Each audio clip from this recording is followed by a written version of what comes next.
Le blé et l'orge sont parmi les cultures céréalières les plus importantes au monde, au même titre que le riz et le maïs. En Asie du Sud, on cultive le blé et l'orge pendant l'hiver. Le blé et l'orge sont transformés en farine pour faire du pain, des chapatis et beaucoup d'autres produits de boulangerie. L'orge est aussi utilisée pour brasser de la bière. Malgré l'énorme demande sur le marché, de nombreux agriculteurs perdent une grande partie de leur récolte à cause des maladies, en particulier les maladies de la rouille. La rouille cause d'énormes dégâts à notre blé.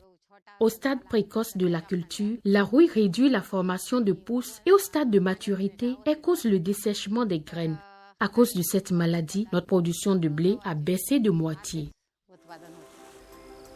La rouille est la maladie la plus répandue du blé et de l'orge. Elle affecte les feuilles, les tiges et les fleurs de la plante et peut causer une grosse perte de récolte. Les maladies de la rouille se propagent par le vent et peuvent rapidement se développer par temps frais et humide. Pour savoir si votre culture est affectée par la rouille, frottez sur la partie infectée de la plante pour voir si une poudre brune ou noire colle à vos doigts. Utilisez des variétés résistantes à la rouille. Achetez de la poudre de trichoderma pour enrober vos semences avant de les semer. Ou enrobez vos semences avec un mélange de bouse de vache et d'urine de vache.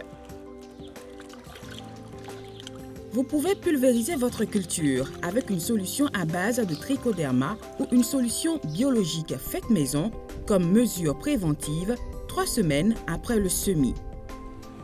Surveillez les conditions météorologiques et vérifiez la présence de signes de maladie de la rouille dans votre culture lorsque le temps est frais et humide.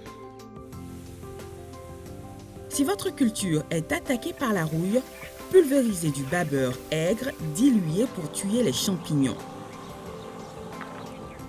Vous pouvez aussi préparer une solution à base de feuilles d'amarante rouge, de menthe ou d'hibiscus séchés en poudre. Pour lutter plus efficacement contre la rouille, pulvérisez une deuxième fois au bout de 15 jours.